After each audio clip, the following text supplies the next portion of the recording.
back to my channel. In this video, hair care video. Hair care is just hair oiling. We dandruff remove full hair dandruff. നമ്മുടെ scalp ഭയങ്കരമായിട്ട് dry ആയി കഴിയുമ്പോഴേക്കും ഇങ്ങനെ flakes പോലെ ഉണ്ട്. അതായത് നമ്മളിങ്ങനെ മാന്തുമ്പോഴൊക്കെ നമ്മുടെ ദേഹത്തേക്ക് ഇങ്ങനെ വീഴാനായിട്ട് താരൻ പൊടി താരനായിട്ട് ഉണ്ടാവും. അപ്പം അങ്ങനെ ഉണ്ടെങ്കിൽ അത് റിമൂവ് ചെയ്യാനായിട്ട് യൂസ് ചെയ്യുന്നതാണ്. അതിനിവിടെ ഞാൻ എടുത്തിരിക്കുന്നത് നമുക്ക് നോർമൽ കോക്കനട്ട് ഓയിൽ, സാധാരണ ഉള്ള വെളിച്ചെണ്ണയിൽ കുറച്ച് കറിവേപ്പില ഇട്ടതാണ്. കറിവേപ്പില ഇട്ടിട്ട് ഡബിൾ ബോയിൽ ചെയ്തെടുത്താട്ടോ. ഇതിൻ്റെ ഞാൻ വീഡിയോ ഷൂട്ട് ചെയ്തില്ല, അതുകൊണ്ടാണ് ഞാൻ പറഞ്ഞത്. ഡബിൾ ബോയിൽ ചെയ്തെടുത്താണ്. നല്ല അടിപൊളി സ്മെല്ലാണ്. ഇത് നമ്മൾ ചെയ്യാന്നുണ്ടെങ്കിൽ നമ്മുടെ ഡാൻഡ്രഫ് ഒന്ന് കുറയാനായിട്ട് നല്ലതാണ്. അപ്പോൾ ഇതെങ്ങനെയാണ് ചെയ്യണമെന്ന് ഞാൻ കാണിച്ചു തരാം. സോ അപ്പോൾ നമുക്ക് വേഗം തന്നെ സ്റ്റാർട്ട് ചെയ്യാം. അതിന് മുന്നേയായിട്ട് പാർക്കിലായിട്ട് ചാനൽ പുതിയതായിട്ട് കാണുന്നുണ്ടെങ്കിൽ വെൽക്കം ടു അവർ ഫാമിലി. ഒന്ന് വേഗം സബ്സ്ക്രൈബ് ചെയ്തേക്കുക. സബ്സ്ക്രൈബ് ചെയ്യുമ്പോൾ എൻ്റെ തൊട്ടടുത്ത് കുഞ്ഞ് ബെല്ലൈക്കൻ ഉണ്ടാവും. ആ ബെല്ലൈക്കൻ കൂടെ ഒന്ന് ക്ലിക്ക് ചെയ്യാം. എങ്കിൽ മാത്രമേ ഞാൻ വീഡിയോസ് അപ്ലോഡ് ചെയ്യുമ്പോൾ നിങ്ങൾക്ക് നോട്ടിഫിക്കേഷൻ ആയിട്ട് വരുള്ളൂ. അപ്പോൾ തന്നെ കാണാനും പറ്റുള്ളൂ. So let's get started. അപ്പോൾ നമ്മുടെ ഇന്നത്തെ വീഡിയോയിൽ നമ്മൾ 2 സ്റ്റെപ്പായിട്ടാണ് ഈ ഒരു ട്രീറ്റ്മെൻറ്റ് ചെയ്യുന്നത്. ഫസ്റ്റ് എന്ന് വെച്ചിട്ടുണ്ടെങ്കിൽ ഡാൻഡ്രഫ് റിമൂവൽ ആണ് ചെയ്യുന്നത്. അത് കഴിഞ്ഞിട്ട് നമ്മുടെ ഫ്രിസ് കൺട്രോൾ ചെയ്യാനായിട്ട്, അതായത് നമ്മുടെ മുടി വല്ലാണ്ട് ചകിരി പോലെ ആയിട്ടുണ്ടെങ്കിൽ അതൊന്ന് കൺട്രോൾ ചെയ്ത് അത് മാറ്റാനായിട്ട് ഹെൽപ്പ് ചെയ്യുന്ന 2 റെമഡീസ്, അതായത് 2 റെമഡീസ് അല്ല 2 സ്റ്റെപ്പായിട്ടാണ് ഞാനിവിടെ ചെയ്യുന്നത്. സൂപ്പർ എഫക്റ്റീവായിട്ടുള്ള മെത്തേഡാണ്. നിങ്ങൾക്ക് ധൈര്യമായിട്ട് ട്രൈ ചെയ്ത് നോക്കാം. അപ്പോൾ അതിന് ആദ്യം തന്നെ നമ്മൾ ഹെയർ ഫുള്ള് നന്നായിട്ട് കോംബ് ചെയ്യുക. ഭയങ്കരമായിട്ട് ജഡായിട്ട് ഇരിക്കുകയാണെങ്കിൽ കുറച്ച് ഓയിൽ ജസ്റ്റ് ഒന്ന് മുടി അപ്പടെ ഒന്ന് അപ്ലൈ ചെയ്യുക. അതിന് ശേഷം കോംബ് ചെയ്ത് കൊടുത്തിരുന്നാൽ മതി. അതാകുമ്പോൾ എന്താ പറയുക, ഒന്നുകൂടി എളുപ്പമായിരിക്കും ചെയ്യാനായിട്ട്. ഇല്ലയെന്നുണ്ടെങ്കിൽ ചിലപ്പോൾ മുടിയല്ല പൊട്ടിപ്പോകാനുള്ള ചാൻസ് ഒക്കെ ഉണ്ട്. അപ്പോൾ അതുകൊണ്ട് അതൊക്കെ ഒന്ന് ശ്രദ്ധിച്ചതിന് ശേഷം വേണം മുടി ചീകാനായിട്ട്. നമ്മൾ മുടി ചീകുമ്പോൾ ഞാൻ പറഞ്ഞിട്ടുണ്ടല്ലോ, നമ്മളെപ്പോഴും നല്ല ഒരു സോഫ്റ്റായിട്ടൊരു പഞ്ഞിയാണെന്ന് വിചാരിച്ചതിന് ശേഷം മാത്രം മുടി ചീകുക. ഇല്ലയെന്നുണ്ടെങ്കിൽ മുടി വല്ലാണ്ട് ഇങ്ങനെ പറിച്ച് വലിച്ച് ചെയ്തിട്ടുണ്ടെങ്കിലും മുടി ഊരിപ്പോരും. അതിപ്പോൾ ആരെയും കുറ്റം പറഞ്ഞിട്ട് കാര്യമില്ല. അപ്പോൾ നമ്മൾ സോഫ്റ്റായിട്ട് വേണം മുടി എപ്പോഴും ഹാൻഡിൽ ചെയ്യാനായിട്ട്.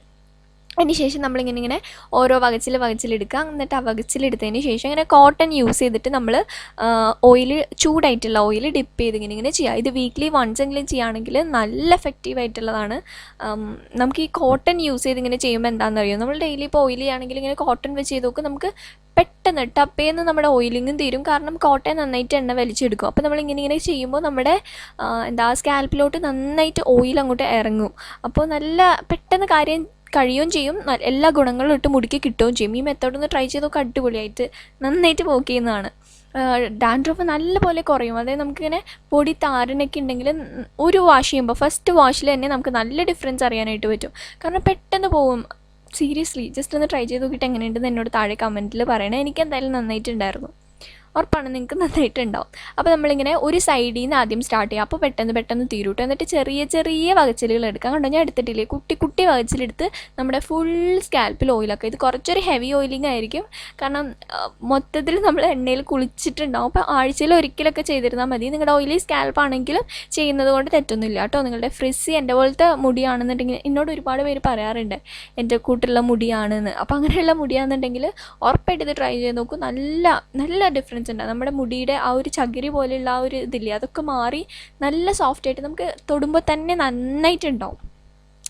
പിന്നെ നമ്മൾ ചെവിയുടെ പിറകിൽ നല്ലപോലെ ഓയിൽ വയ്ക്കുക. അത് ചൂടായിട്ടുള്ള എണ്ണ ആയിരിക്കണം. കാരണം ഈ താരനല്ല ചെവിയുടെ പുറകിലിരിക്കാനുള്ള ചാൻസ് ഉണ്ട്. അതുപോലെ നമ്മുടെ ഇങ്ങനെ മുടി ഇട്ടിട്ട് ഇങ്ങനെ ബാക്ക് സൈഡിൽ നെക്കിൻ്റെ ആ സൈഡിലില്ല, ആ ഭാഗത്തായിട്ട് ഇട്ട് കൊടുക്കുക. കാരണം അവിടെയൊക്കെ ഈ താരനിങ്ങനെ ഒളിച്ചിരിക്കുന്നല്ല, അറിയാലോ, നമുക്ക് കൂടുതൽ കാണില്ലാത്ത സ്ഥലങ്ങളിലൊക്കെ ഇത് വന്നിരിക്കും. എന്നിട്ട് ഇതിങ്ങനെ വകച്ചിലെടുത്ത് നമ്മുടെ ബാക്ക് സൈഡിലും കൂടെ ഓയിൽ ഫുള്ളാക്കി കൊടുക്കുക. സ്കാൽപ്പ് ഫുൾ ഓയിലായിട്ടുണ്ടെങ്കിൽ നമ്മുടെ ലെങ്ത് ഉള്ള ഭാഗത്തേക്ക് ഓട്ടോമാറ്റിക്കലി ഓയിൽ വന്നോളും. പിന്നെ നമ്മളിത് ഈ ഭാഗം, അതിനെന്താ പറയുക, ഉച്ചി എന്നാണോ പറയുക, നമ്മുടെ മനസ്സിലായില്ലേ, ആ ഒരു പോയിൻറ്റഡ് ആയിട്ടുള്ള ഹെഡിൻ്റെ ആ ഭാഗത്തും കൂടി അപ്ലൈ ചെയ്ത് കൊടുക്കുക. കാരണം അവിടെയൊക്കെ ഡാൻഡ്രഫ് കൂടുതലായിട്ട് ഉണ്ടാവും. നമ്മൾ ശ്രദ്ധിക്കാതെ പോകുന്ന സ്ഥലങ്ങളാണ് അവിടെ എല്ലാം. അതുപോലെ പെയിനും ഈരൊക്കെയാണെന്ന് വെച്ചാൽ കൂടുതൽ അവിടെയൊക്കെ കോൺസെൻട്രേറ്റ് ചെയ്യട്ടോ. കാരണം സംഭവങ്ങൾ അവിടെയൊക്കെ വന്നിട്ട് ഒളിച്ചിരിക്കും.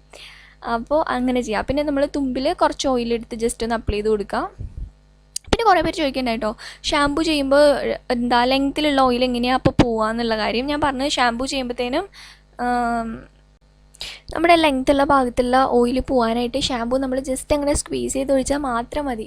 കാരണം കുറച്ചപ്പോൾ നമ്മുടെ മുടി നന്നായിട്ടുണ്ടാവും. ജസ്റ്റ് അത് നമ്മൾ ആദ്യമൊക്കെ ഉപയോഗിക്കും, ആദ്യമൊക്കെ അങ്ങനെ ചെയ്യുമ്പോൾ നമുക്ക് ചെറിയതായിട്ട് തോന്നും എണ്ണ പോയോ ഇല്ലയോ തോന്നും. പക്ഷേ എണ്ണ പോയിട്ടുണ്ടാകും. കാരണം അത്ര മതി, അവിടുത്തെ ഓയിൽ പോകാനായിട്ട് അത്രമാത്രം മതി. കാരണം അത്രയും ഷാമ്പൂ എന്ന് പറഞ്ഞിട്ടുണ്ടെങ്കിൽ അത്രയും നന്നായിട്ട് പതയുന്ന സംഭവമില്ല. അപ്പോൾ അത്രയും മാത്രം നമുക്ക് മതി. പിന്നെ നമ്മൾ സ്കാൽപ്പിൽ ഇത് അപ്ലൈ ചെയ്തതിന് ശേഷം ഒരു കോമ്പ് യൂസ് ചെയ്തിട്ട് നന്നായിട്ട് ചീകി കൊടുക്കുക. അപ്പോൾ അത് ഈവൻലി നമ്മളുടെ ഫുൾ ഹെയറിലോട്ട്, സ്കാൽപ്പിലും അതുപോലെ നമ്മുടെ ലെങ്ത്തിലും കംപ്ലീറ്റ് ആയിട്ട് ഓയിലാവാനായിട്ട് ഹെൽപ്പ് ചെയ്യും. ഇങ്ങനെ ചെയ്യാമെന്നുണ്ടെങ്കിൽ നിങ്ങളുടെ അപ്പോൾ നിങ്ങളുടെ സ്കാൽപ്പിൽ ഈ ഒരു ഡാൻഡ്രഫിൻ്റെ പ്രോബ്ലം മാത്രമേ ഉള്ളൂ എന്നുണ്ടെങ്കിൽ ഈ ഒരു സ്റ്റെപ്പോട് കൂടി നിർത്താം. അതിന് ശേഷം എന്തെങ്കിലും ആപ്പിൾ സൈഡർ വിനെഗർ ഉണ്ടെങ്കിൽ, ഇതിപ്പോൾ ഞാൻ ഈ ഷാമ്പൂ കാണിച്ചു എന്ന് മാത്രമേ ഉള്ളൂ. ഇതാണ് ഞാൻ യൂസ് ചെയ്യുന്ന ഷാമ്പൂ. ആപ്പിൾ സൈഡർ വിനെഗറിൻ്റെ കണ്ടൻറ്റുള്ളതാണ്. നല്ല ഷാമ്പൂ കേട്ടോ, പാരബൻ ഫ്രീ ആണ്. അതുകൊണ്ട് നമുക്ക് ധൈര്യമായിട്ട് യൂസ് ചെയ്യാം. ഇതാണെങ്കിൽ നമുക്ക് ഫ്രിസി ആയിട്ടുള്ള ഹെയറിന്, എൻ്റെ കൂട്ടുള്ള ഹെയറിന് നന്നായിട്ട് യൂസ് ചെയ്യാൻ പറ്റും. കാരണം ഇത് ഒരുപാട് അങ്ങോട്ട് പതയില്ല. നമുക്ക് ഒരു നല്ലൊരു മോയ്സ്ചറൈസേഷൻ തരുന്ന കൂട്ടുള്ള ഒരു ഷാമ്പൂ ആണ്. ഇതിൻ്റെ കണ്ടീഷണറിൻ്റെ കൂടെ യൂസ് ചെയ്യുകയാണെങ്കിൽ നന്നായിട്ടുണ്ടാവും. അപ്പോൾ നിങ്ങൾക്കിത് ഇല്ലയെന്നുണ്ടെങ്കിൽ പ്രശ്നമൊന്നുമില്ല. ആപ്പിൾ സൈഡർ വിനെഗർ ഇല്ല, അത് കുറച്ച് വെള്ളത്തിൽ ഡൈല്യൂട്ട് ചെയ്ത് നമ്മൾ ഹെയർ വാഷ് ചെയ്യുന്ന വെള്ളത്തിൽ ആഡ് ചെയ്യുക. അതിനുശേഷം അത് യൂസ് ചെയ്തിട്ട് ഹെയർ വാഷ് ചെയ്ത് കളയുകയാണെങ്കിൽ ഡാൻഡ്രഫ് ഒരു 95% അല്ലെങ്കിൽ ഒരു 80% ഓഫ് ഡാൻഡ്രഫ് നിങ്ങളുടെ പോയിട്ടുണ്ടാവും. എൻ്റെ പോയി. അപ്പോൾ അതാണ് ഞാൻ അത്ര ഉറപ്പായിട്ട് പറയുന്നത്. നല്ല എഫക്റ്റീവായിട്ടുള്ളതാണ്. ജസ്റ്റ് ഒന്ന് ട്രൈ ചെയ്ത് നോക്കുക. അപ്പോൾ നമ്മുടെ നെക്സ്റ്റത്തെ സ്റ്റെപ്പാണ് ഒരു സ്മൂത്തനിങ് മാസ്ക്. ഇത് എൻ്റെ ഹെയർ ഭയങ്കര ഫ്രിസി ആയതുകൊണ്ടും എനിക്കിത് ചെയ്യണം എന്നുള്ളതുകൊണ്ടുമാണ് ഞാനത് കാണിക്കുന്നത്. നിങ്ങൾക്ക് ഡാൻഡ്രഫിൻ്റെ പ്രോബ്ലം മാത്രം ഇല്ലെങ്കിൽ അത് മാത്രം ചെയ്യാം. അപ്പോൾ ഇതിനായിട്ട് ഞാൻ ഇവിടെ എടുത്തിരിക്കുന്നത് ഒരു റോബസ്റ്റ പഴമാണ്. അതായത് എൻ്റെ ഹെയറിന് വേണ്ടി അത്ര മാത്രമായിട്ടോ ഞാൻ എടുത്തിട്ടുള്ളൂ. പിന്നെ ഒരു എഗ്ഗ് എടുത്തിട്ടുണ്ട്. ഈ എഗ്ഗിൻ്റെ യെല്ലോ പാർട്ട് മാത്രമാണ് ഞാൻ യൂസ് ചെയ്യുള്ളൂ. വൈറ്റ് ഞാൻ യൂസ് ചെയ്യില്ല. കാരണം എൻ്റെ ഹെയർ കുറച്ച് ഡ്രൈ ഹെയർ ആയതുകൊണ്ട്. പിന്നെ ഞാൻ ഇതിൽ അലോവേറയുടെ ജെല്ല് യൂസ് ചെയ്യുന്നുണ്ട്. ഫ്രഷ് അലോവേറയുടെ ജെല്ല് നിങ്ങളുടെ കയ്യിൽ ഉണ്ടെച്ചാൽ അത് യൂസ് ചെയ്തിരുന്നാലും മതി. പിന്നെ ഇതിനകത്ത് ഞാൻ കുറച്ച് തൈരും കൂടി ആഡ് ചെയ്തിട്ടുണ്ട് കേട്ടോ. അത് ഞാൻ കാണിച്ചില്ല, ഇത് ഞാൻ പെട്ടെന്ന് ചെയ്യാനാണ്. അപ്പോൾ ജസ്റ്റ് വീഡിയോ എടുക്കാമെന്ന് ഓർത്തിട്ട് എടുത്തതാണ്. അപ്പോൾ നമ്മുടെ ഓയിലുള്ള ഹെയർ ഇങ്ങനെ മേലെ കെട്ടി വയ്ക്കുകയല്ല, നമ്മൾ ഫസ്റ്റ് ഹെയർ പാക്ക് ഇടാൻ സ്റ്റാർട്ട് ചെയ്യുമ്പോൾ എപ്പോഴും നമ്മുടെ ഈ ഒരു കണ്ടോ ആ പോർഷനിൽ നിന്ന് വേണം സ്റ്റാർട്ട് ചെയ്യാനായിട്ട്.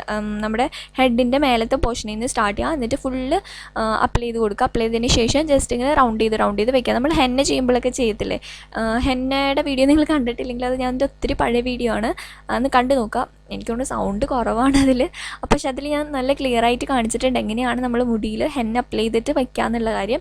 ജസ്റ്റ് ഇങ്ങനെ അപ്ലൈ ചെയ്തിട്ട് നമ്മളിങ്ങനെ വട്ടത്തിൽ റൗണ്ടായിട്ട് ചുറ്റി വയ്ക്കുക. അപ്പോൾ നല്ല സെക്യൂർ ആയിട്ട് അതങ്ങനെ ഇരുന്നോളും. വാഷ് ചെയ്യാനൊക്കെ ആയിട്ടാണെങ്കിൽ നല്ല സിമ്പിളാണ് വാഷ് ചെയ്ത് കളയാനായിട്ട്. ഇങ്ങനെ ജസ്റ്റ് ഇങ്ങനെ ചുരുട്ടി വയ്ക്കുക. എന്നിട്ട് നെക്സ്റ്റ് സെക്ഷൻ ഓഫ് ഹെയർ എടുക്കുക. അതിന് ശേഷം സെയിം പ്രൊസീജിയർ അതുപോലെ തന്നെ ചെയ്യുക. എന്നിട്ടൊന്നും കൂടി അതിൻ്റെ കുറുകെ ഒന്നും കൂടി ചുറ്റി വയ്ക്കുക. അങ്ങനെ ഫുൾ ഹെയർ നമ്മൾ ചുറ്റി വെച്ചതിന് ശേഷം ഒരു 20 മിനിറ്റ്സ് ഹെയർ അങ്ങനെ തന്നെ ലീവ് ചെയ്യുക. 20 മിനിറ്റ്സ് അല്ലെങ്കിൽ 1 hour നമുക്ക് ഇഷ്ടമുള്ള അത്ര വയ്ക്കാം. കാരണം ഇത് നല്ല ഹൈഡ്രേറ്റിംഗ് ആയിട്ടുള്ളൊരു മാസ്ക്കാണ്. നമ്മുടെ ഹെയറിന് നല്ല മോയ്സ്ചറൈസേഷൻ കിട്ടാനായിട്ട് വീക്ക്ലി വൺസ് ഒക്കെ ചെയ്യുകയാണെങ്കിൽ നിങ്ങളുടെ മുടിയിൽ ഒരുപാട് മാറ്റം ഉണ്ടാകും. ഞാൻ കണ്ടിന്യൂസ് ആയിട്ട് യൂസ് ചെയ്തുകൊണ്ടിരിക്കുന്ന ഒരു മാസ്ക്കാണിത്. എന്നോട് കുറേ പേര് ചോദിക്കുന്നുണ്ടായി പണ്ടത്തെ പോലെ അല്ലല്ലോ മുടി ഇരിക്കണേന്ന്. പണ്ടത്തെക്കാൾ എൻ്റെ ഒത്തിരി മുടി മാറിയിട്ടുണ്ട്. അത് ആക്ച്വലി ഈ ഒരു മാസ്ക് ഞാൻ ട്രൈ ചെയ്യാറുണ്ട്. പിന്നെ കഞ്ഞിവെള്ളം യൂസ് ചെയ്യാറുണ്ട്. ഞാൻ എല്ലാ വീഡിയോസിലും പറയാറുണ്ട്. എങ്കിലും ഞാൻ ഒന്നുകൂടി പറയാണ്, നമുക്ക് ഈ ഒരു റോബസ്റ്റ പഴം നമ്മുടെ ഫേസിനും അതുപോലെ തന്നെ ഹെയറിനും ഭയങ്കര യൂസ്ഫുള്ളാണ്. അപ്പോൾ ഈ മാസ്ക് നിങ്ങൾ ഈ ഒരു സംഭവം ചെയ്ത് നോക്കിയിട്ട് ഉറപ്പായിട്ട് എന്നോട് റിസൾട്ട് പറയാം. നിങ്ങൾക്ക് നല്ല എഫക്റ്റീവായിട്ടുള്ള സംഭവമാണ്. നമുക്ക് ഡാൻഡ്രഫ് റിമൂവ് ചെയ്ത് നമുക്ക് നല്ലൊരു സാറ്റിസ്ഫാക്ഷൻ ഉണ്ടാക്കുന്ന ഒരു സംഭവമാണിത്. എസ്പെഷ്യലി എന്തെങ്കിലുമൊക്കെ ഇങ്ങനത്തെ പരിപാടിയൊക്കെ കഴിഞ്ഞാൽ ആകെ നാശമായിട്ട് നമ്മുടെ മുടിയൊക്കെ ഇരിക്കുകയാണെങ്കിൽ ചെയ്യാൻ പറ്റുന്ന ഒരു സംഭവമാണ്. അപ്പോൾ ഞാനിത് വെച്ച് ഒരു 1 hourന് ശേഷം വാവിൻ്റെ ഷാമ്പൂ ആൻഡ് കണ്ടീഷണർ യൂസ് ചെയ്തിട്ടാട്ടോ വാഷ് ചെയ്ത് കളഞ്ഞിട്ടുള്ളത്. അപ്പോൾ ഇപ്പം മുടി ഇത് ഞാൻ ഇന്നലെയാണ് ഹെയർ മാസ്ക് ഇട്ടത്. അത് കഴിഞ്ഞിട്ടുള്ള നെക്സ്റ്റ് ഡേ ആട്ടോ ഞാനിത് ഷൂട്ട് ചെയ്യുന്നത്. അപ്പോൾ എൻ്റെ മുടി അതിനകത്തെന്ന് പറഞ്ഞാൽ ഭയങ്കര ഒരു ചകിരി മുടി പോലെയാണ് അതിനകത്ത് ഇരിക്കുന്നത്. പക്ഷേ ഇതിനകത്ത് കണ്ടോ, നമുക്ക് ശരിക്കും 100% ഞാൻ ഗ്യാരണ്ടി തരാം. നമുക്ക് മുടിയിൽ തൊടുമ്പോൾ നമുക്ക് ഭയങ്കര സാറ്റിസ്ഫാക്ഷൻ ഉണ്ടാകും. കാരണം അത്രയും നല്ല രസമായിട്ടൊരു എല്ലാവർക്കും ഇങ്ങനെ ഇഷ്ടമാണ്. എനിക്ക് കുറച്ച് മോയ്സ്ചറൈസ്ഡ് ആയിട്ടുള്ളതാട്ടോ എനിക്കിഷ്ടം മുടി. അപ്പോൾ അങ്ങനെ നമുക്ക് ശരിക്കും ഒരു സാറ്റിസ്ഫാക്ഷൻ ഉണ്ടാവും. മുടി തൊടുമ്പോൾ തന്നെ ഭയങ്കര ഒരു കണ്ടോ ഒരു നല്ല രസമായിട്ടുണ്ടാവും മുടി തൊടുമ്പോൾ തന്നെ. ജസ്റ്റ് ഒന്ന് ട്രൈ ചെയ്ത് നോക്കുക. എങ്ങനെയുണ്ട് റിസൾട്ട് എന്നുള്ള കാര്യം പറയാനായിട്ട് മറക്കരുത്. പറയുന്ന ഒരുപാട് പേരുണ്ട് കേട്ടോ. എന്നാലും പറയാതെ എന്നാലും പറയാനായിട്ട് മറക്കരുത്. ഉറപ്പായിട്ടും താഴെ വന്ന് കമൻറ്റ് ചെയ്യുക യൂസ് ചെയ്തിട്ട് എങ്ങനെയുണ്ടെന്നുള്ള കാര്യം കേട്ടോ. ഇന്നത്തെ ഒരു വീഡിയോ നിങ്ങൾക്ക് എല്ലാവർക്കും യൂസ്ഫുൾ ആണ്, ഇഷ്ടപ്പെട്ടിട്ടുണ്ടെന്ന് ഞാൻ വിചാരിക്കുകയാണ്. ഇഷ്ടപ്പെട്ടിട്ടുണ്ടെങ്കിൽ ഞാൻ എപ്പോഴും പറയുന്നതല്ല, ലൈക്ക് ബട്ടൺ ഒന്ന് ക്ലിക്ക് ചെയ്തേക്കാം. പിന്നെ ഒരു വീഡിയോ ഷെയർ ചെയ്യാൻ പറ്റുന്നുണ്ടെങ്കിൽ ജസ്റ്റ് ഒന്ന് ഷെയർ കൂടെ ചെയ്തേക്കാം. ഫ്രണ്ട്സ്, ഫാമിലി, റിലേറ്റീവ്സ് ഒക്കെ ആയിട്ട് ഇങ്ങനെ ഒരു ചാനൽ ഉണ്ടെന്നും സബ്സ്ക്രൈബ് ചെയ്തേക്കാൻ കൂടെ ഒന്ന് പറയാം. പിന്നെ എൻ്റെ സോഷ്യൽ മീഡിയാസിൽ കൂടെ ഒന്ന് ഫോളോ ചെയ്യാം കേട്ടോ. എൻ്റെ ലിങ്കും കാര്യങ്ങളെല്ലാം തന്നെ ഞാൻ ഡിസ്ക്രിപ്ഷൻ ബോക്സിൽ മെൻഷൻ ചെയ്തിട്ടുണ്ട്. അപ്പോൾ നമുക്ക് വീണ്ടും നെക്സ്റ്റ് വീഡിയോ ആയിട്ട് കാണുന്നതായിട്ട്